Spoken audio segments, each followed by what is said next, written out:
Russian President Vladimir Putin visits Kim Jong-un, firming up their alliance and North Korea's support for the war in Ukraine. The comprehensive partnership agreement signed today includes, among other things, mutual assistance in the event of aggression against one of the parties to this agreement. The U.S. and Ukraine signed their own defense pact. And we have signed the strongest agreement between Ukraine and the U.S. since our independence. 100 countries and international organizations meet in Switzerland for a summit aimed at supporting Ukraine's vision for how the war should end. Ukraine's sovereignty and territorial integrity has to be respected.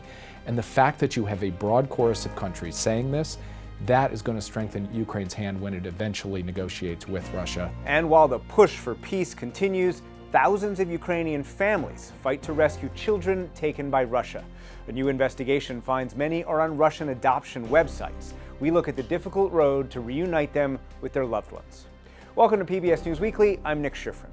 This week, Russia and North Korea strengthened their relationship. President Vladimir Putin and North Korean leader Kim Jong-un signed a strategic partnership agreement that, as Stephanie Tsai reports, pledges to help each other's defense and economic security.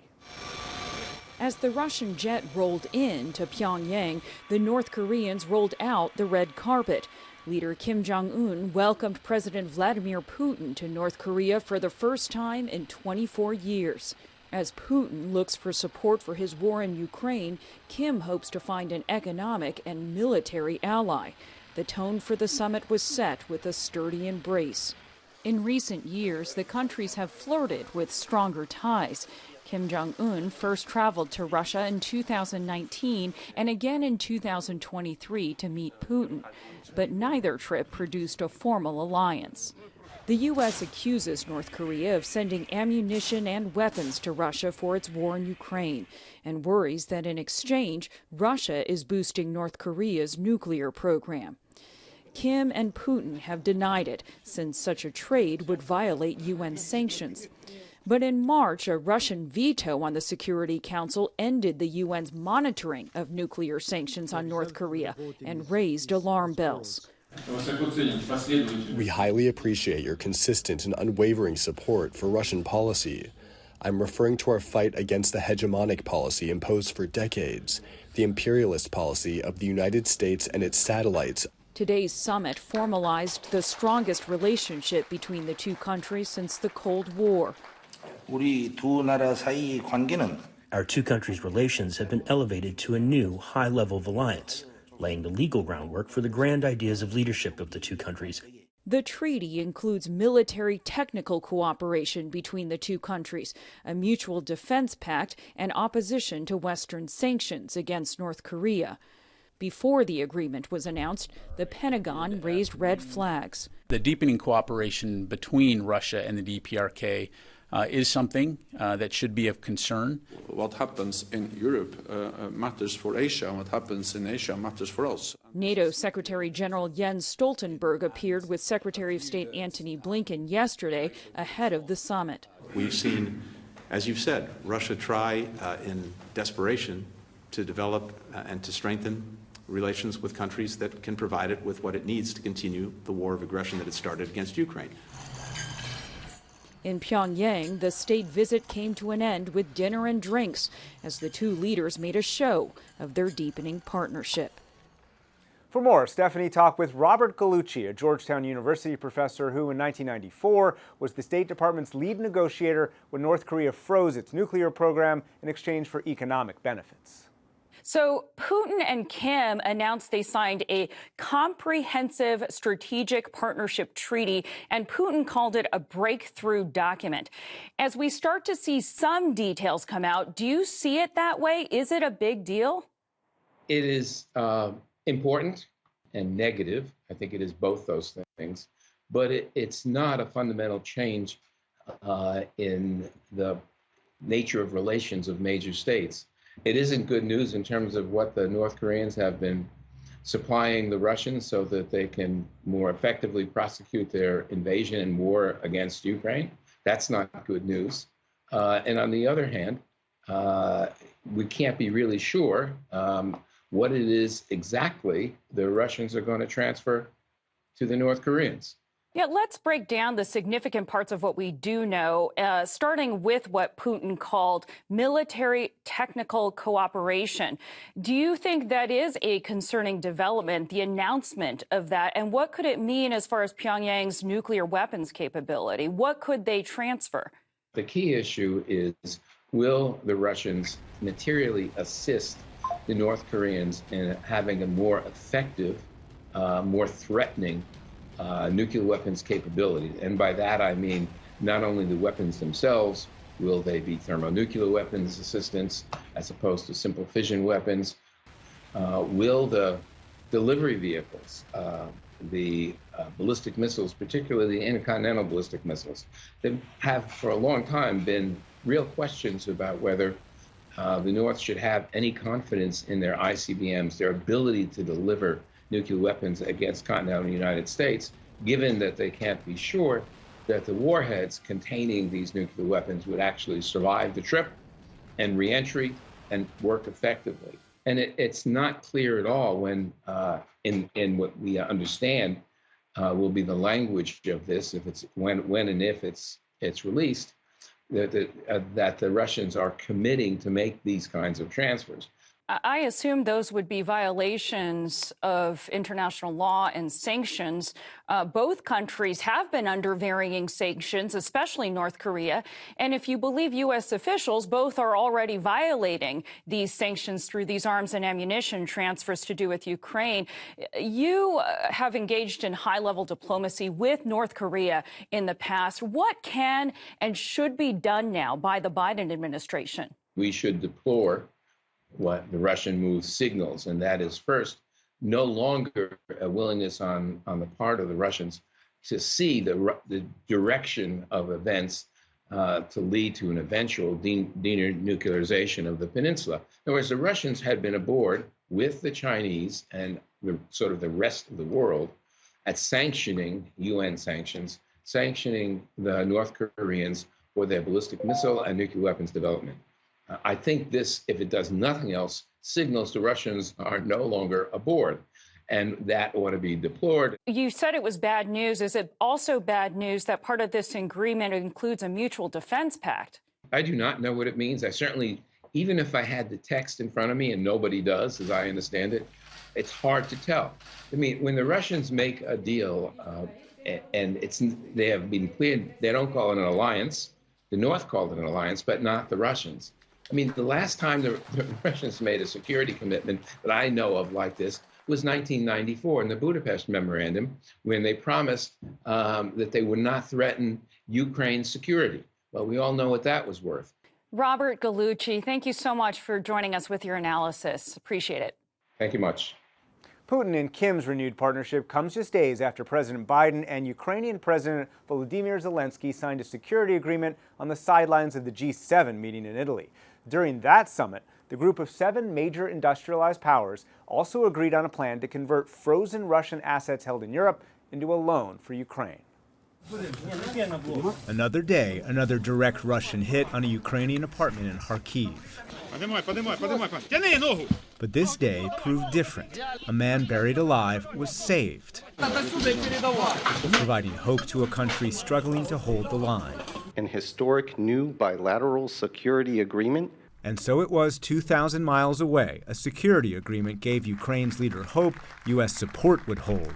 Our goal is to strengthen Ukraine's credible defense and deterrence capabilities for the long term. It's a truly historic day, and we have signed the strongest agreement between Ukraine and the U.S. since our independence. Today's U.S.-Ukraine bilateral security agreement commits the U.S. for 10 years to, quote, support Ukraine's efforts to win today's war and deter future Russian military aggression, with weapons, intelligence sharing, and long-term training, as well as joint weapons production. Nowhere has the risk to Ukraine and the importance of Western support been more pronounced than in Kharkiv. Armata! Just a few weeks ago, the center of Vovchansk along the Kharkiv-Russia border had been gutted at risk of occupation. Now, U.S. and Ukrainian officials say newly arrived Western ammunition and permissions to fire U.S. weapons into Russia allowed Ukraine to hold the line. Secretary of Defense Lloyd Austin at NATO. But what I see is a slowing of the Russians' advance and a stabilizing of that particular piece of the front. Above the summit, skydivers leap to the waiting leaders of the world's largest democracies. They are collectively supporting Ukraine today, but they know long-term U.S. support could be a leap of faith, because former and would-be President Trump has vowed to end the war in Ukraine and question ongoing U.S. military assistance. Today, Zelensky said no matter the president, he had faith in the American people. It seems to me that no matter who the nation chooses, if the people are with us, any leader will be with us in the struggle for our freedom. The world's leading democracies also agreed to an unprecedented step: convert the interest on $280 billion of frozen Russian assets currently held in Europe into a loan to help Ukraine buy weapons and repair nearly $500 billion of damage. European Commission President Ursula von der Leyen. It's not the European taxpayers that are paying for the damage that Putin is causing with his war of aggression, but it is Putin. Right after the G7 summit, more than 90 nations, including the United States, made a show of support for Ukraine at a two-day peace summit in Switzerland. Ukraine hopes the united front will strengthen its negotiating position with Russia, which was not invited to the gathering at a resort in the Alps. At the summit, Vice President Kamala Harris announced an additional $1.5 billion aid package aimed at Ukraine's hard-hit energy sector. In a meeting with Harris, Ukrainian President Zelensky looked forward to a post-war Ukraine. We are here today for the sake of diplomacy, and Ukraine has always believed in the power of diplomacy. War is not our choice, it's Putin's choice. While a top aide to Zelensky called the peace conference a success, it was derided by the Kremlin as ineffective. I traveled to Switzerland to sit down with U.S. National Security Advisor Jake Sullivan to discuss the peace summit and U.S. support. But first, we zoomed into the front lines in eastern Ukraine. Jake Sullivan, thank you very much. Welcome to NewsHour. Thanks for having me. Does the agreement that you've made with Ukraine to allow Ukraine to fire American weapons just over the border into Russia at Russian forces that are about to attack into Ukraine, does that extend beyond the Kharkiv region, including into the Sumy region where Russian forces have also been targeting Ukraine?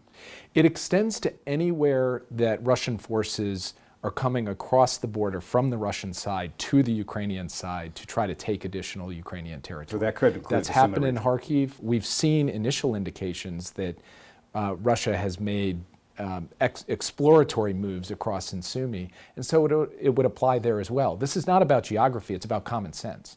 If Russia is attacking or about to attack from its territory into Ukraine, it only makes sense to allow Ukraine to hit back against the forces that are hitting it from across the border. Of course, Russia is attacking Ukraine from all parts of Russia. Why draw the line there? This week's bilateral security agreement obliges the U.S. to, quote, support Ukraine's efforts to win today's war.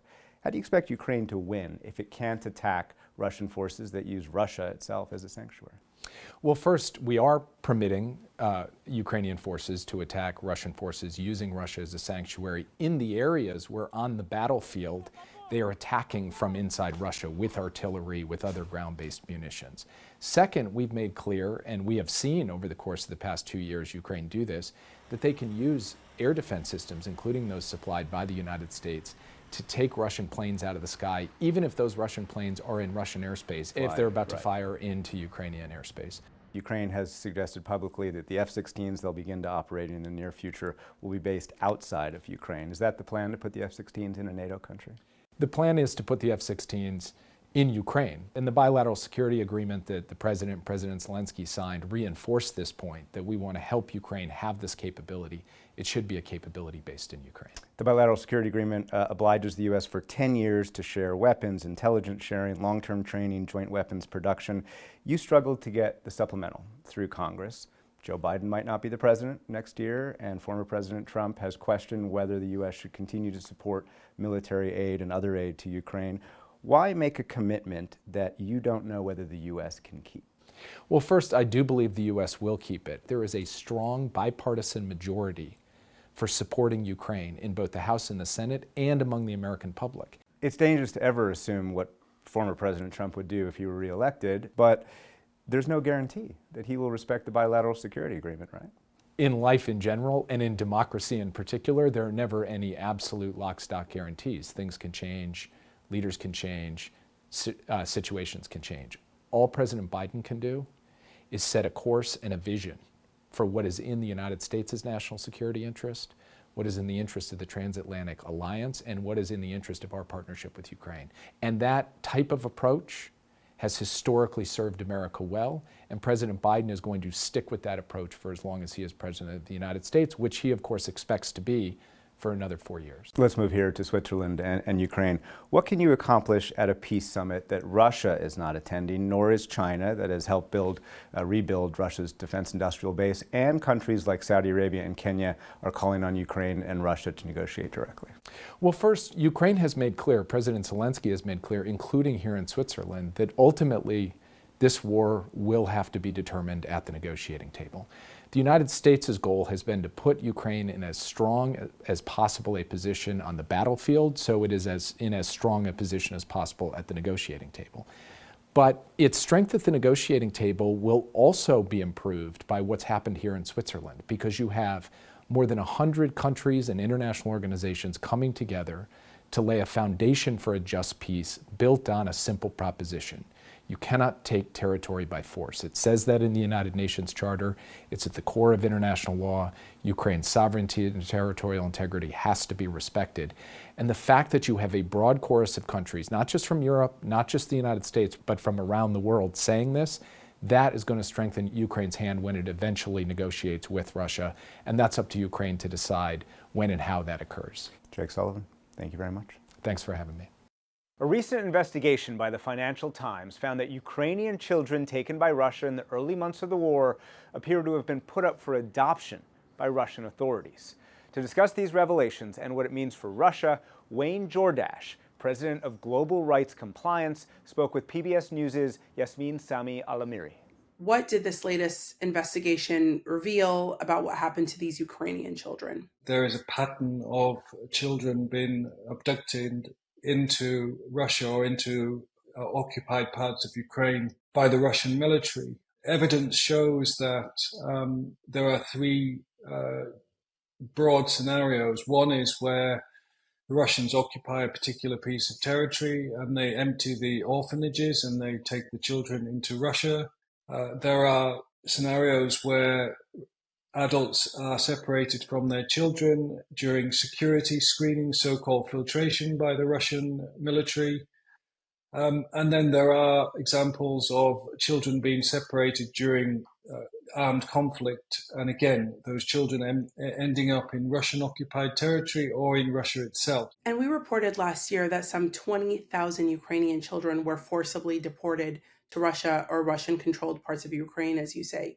You're based in Ukraine now. Have you heard any stories or worked on any cases like this?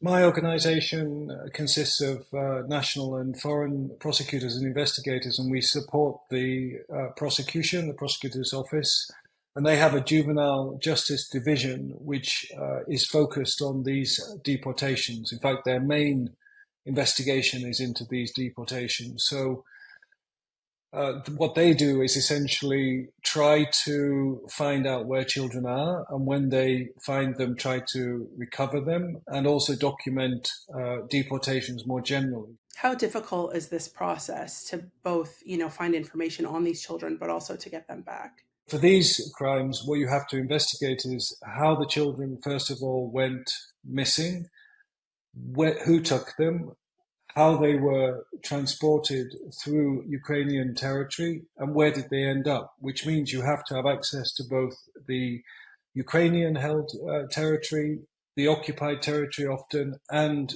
most difficult of all is, of course, having access to Russia, which involves essentially having intelligence there or open source investigations there. So these are really difficult investigations, which is why actually you mentioned 20,000, but it could be significantly more than that. When you're able to find these children, how are they returned back home? What is that process like? Many of the children are recovered because of the courage of the parents who find out through informal sources, or these NGOs who find out through informal sources where the child is. and then through efforts, whether that's traveling to Russia, through Moscow and to the so-called summer camps where they're held, or to the adoption stations where they're held, and demanding their return. You're talking about a fairly ad hoc system, which is why, even though you've had 10,000 children abducted, tens of thousands of children abducted, you only have several hundred which have been recovered. Wayne, are these children still being abducted, or is this something that happened only in the early months of the war? Oh, it's still happening. I think it's happening less now, essentially because the front lines are more stable.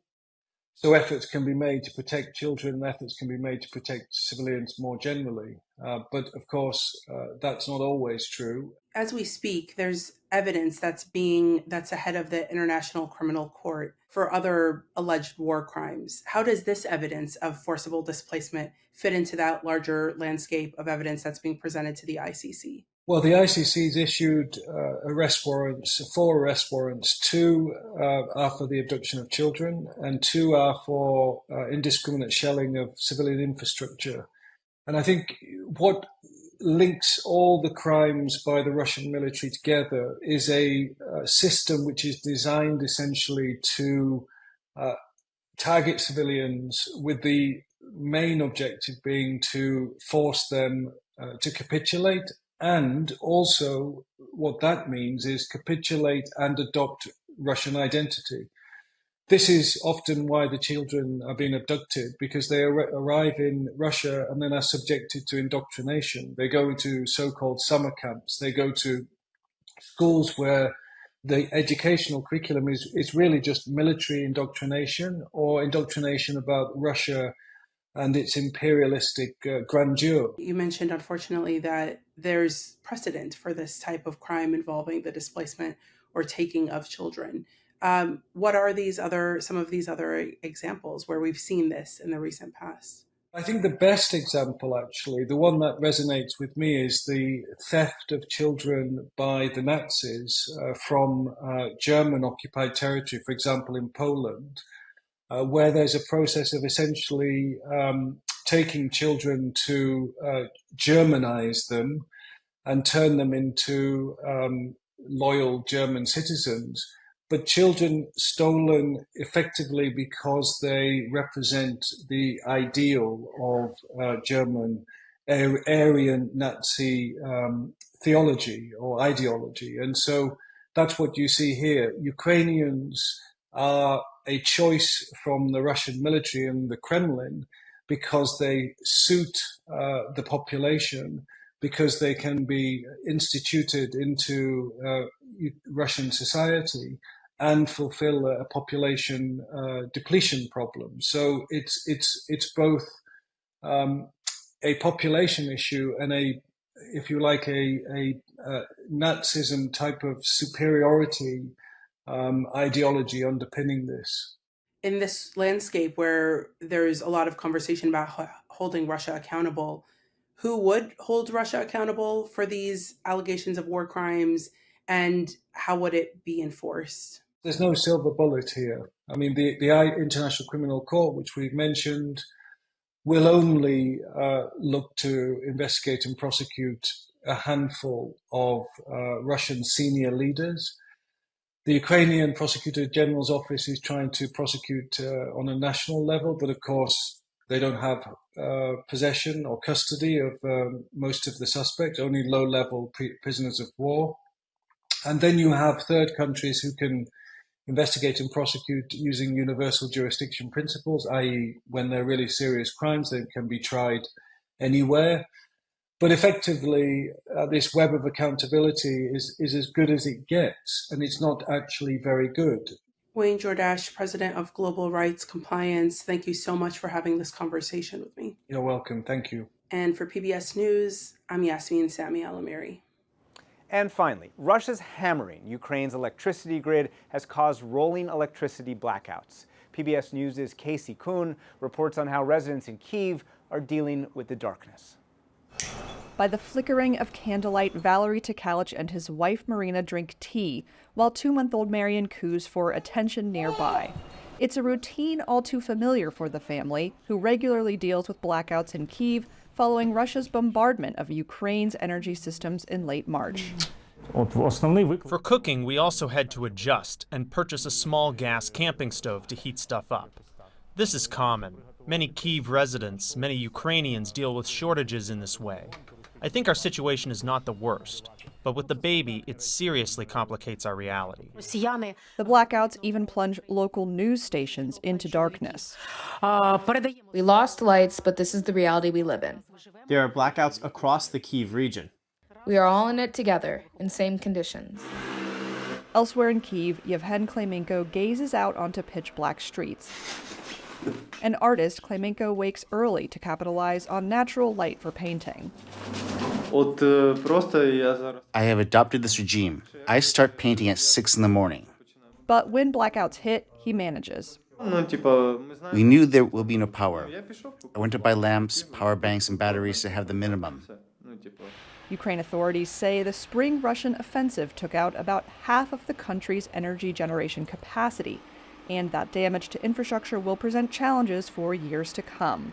For now, Valery Takalich and his wife do what they can to find normalcy, even if it means carrying baby Marian up 12 flights of stairs to their apartment when power outages push the elevator out of commission.